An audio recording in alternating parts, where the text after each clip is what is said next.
I want you to find 10 to 15 minutes. That's it. That's all it takes. 10 to 15 minutes. I want to teach you how you use some simple things to push through the excuses that are always going to be there and the fear that's always going to be there so that you can do what you need to do every day in order to inch yourself closer to whatever that big goal is.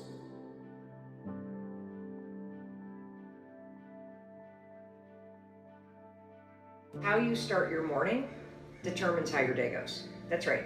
How your morning starts determines how your day goes. There's so much research about productivity and happiness, and so many of you are focused on, what do I need to do? What do I need to do? How do I get more stuff done? And you get busier and busier and busier. And I want you to understand something.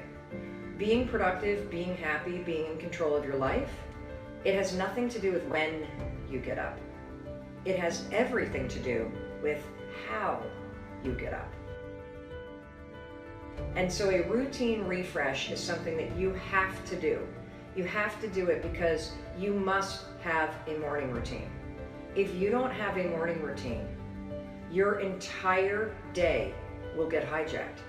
If you don't have a morning routine, you're going to wake up behind, you're going to wake up stressed out, you're going to wake up and make a major mistake, which is you're going to let the world come into your brain and set your priorities before you even put yourself first. And so a routine refresh is critical. Refresh your routine. Why is this important? Because there is so much science that talks about the power of your morning routine. And there's also so much noise out there about the morning routine. But all of the articles out there tend to be written by guys that have 2.5 hours before work starts to somehow drink mushroom tea and meditate and go to yoga and exercise and drink bulletproof coffee and sit in an infrared sauna.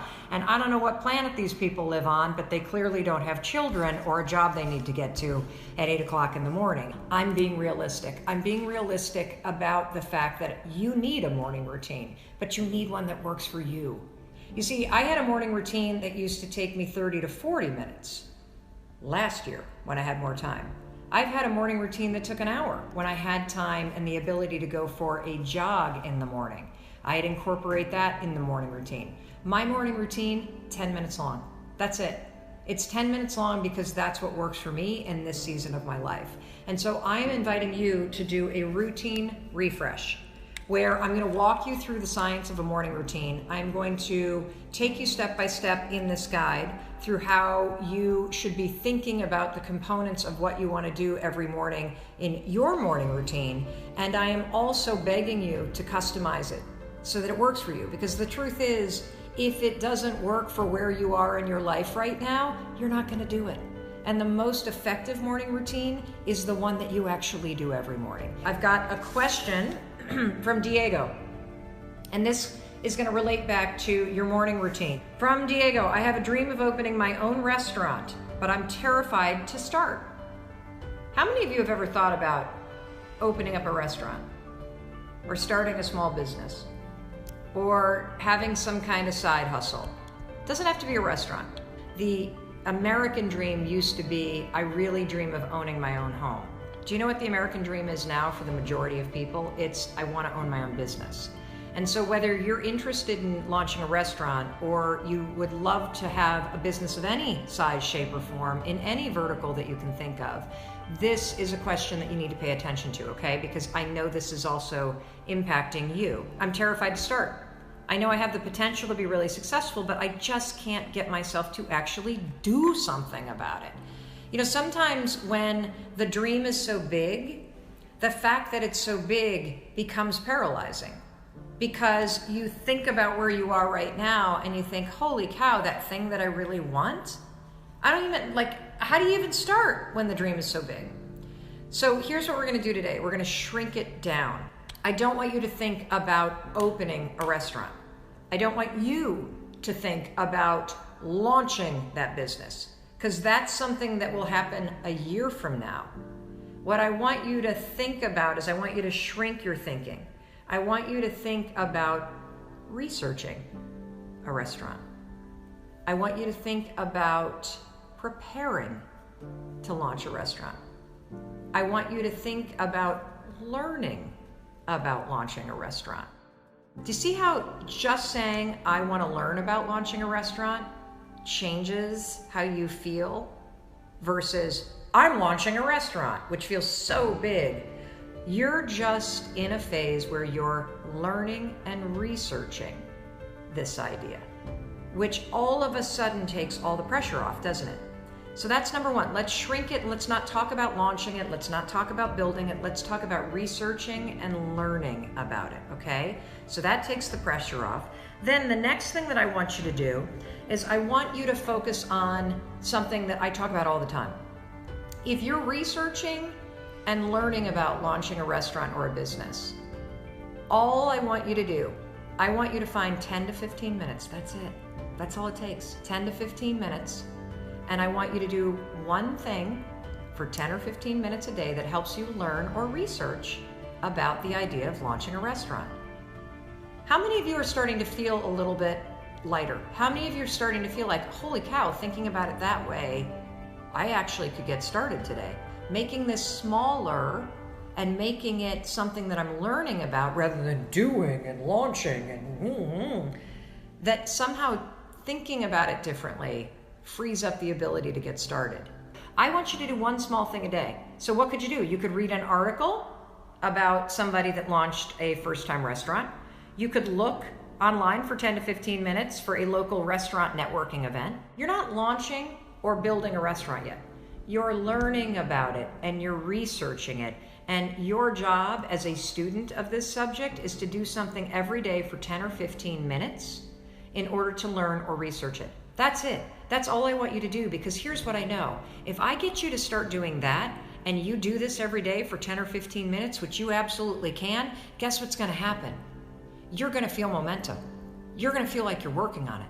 You're going to meet people that are interested in it. You're going to learn things that are going to lead to the next thing that you need to learn. And you will have mastered the art of getting started. And by doing something a little bit every day, you're also going to master the art of continuing to keep going. And from there, it'll snowball. I promise you. I promise you. As you meet people, the next thing you'll do would be to learn more from them. As you read and watch tutorials about people that have started restaurants, as you watch television programming about it, you're going to feel more inspired. You're going to start to see, I think I can do this. That's going to lead to the next thing. Trust me when I say it's all about the little progress you make every day. I want you to stop talking about launching it and building it, and I want you to shrink it back to I'm learning about it and researching it. That's number one. Number two, 10 to 15 minutes a day, you are a student of this subject. That's it. Get yourself a notebook where you keep all your notes. Get yourself organized like you would as a student, and find one thing you can do every single day that teaches you a little bit something about this subject that you're really interested in. And trust me, it'll all happen just by doing that. There will always be an excuse not to do the things you need to do, particularly the things that scare you. That you have to dream, you have to visualize, and we're going to talk about the science of visualization. It's easy to dream. It's really hard to do. And I want to teach you how you use some simple things to push through the excuses that are always going to be there and the fear that's always going to be there, so that you can do what you need to do every day in order to inch yourself closer to whatever that big goal is. So what I want you to do is I want you to use a science-backed tool called visualization to your advantage. There's hard science around visualization, but I've noticed that most people only explain 50% of what you're supposed to do. But it's critical that you understand the two-step process of what you're going to do in terms of visualization.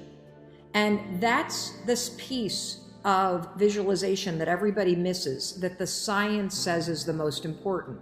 You can't just write down your goals. It won't work. You can't just put up a board with photos on it. It won't work. You have to do the second part, which is you have to imagine yourself taking the steps to get there, not the end goal. This is powerful research out of UCLA. This is what will make visualization work. Not just the pretty end game, but visualize the steps that you're taking to get there. And then here's the kicker. Are you ready for the most important research? You've got to allow yourself to feel the emotions associated with it. You've got to make your visual board. It's a really powerful thing to do for sure. But then I want you to visualize yourself every day doing the steps leading up to it. This is research from UCLA. And I want you to allow yourself to feel the emotions. Feel the emotions that you will feel as you're doing those things. Feel pride. Feel excited.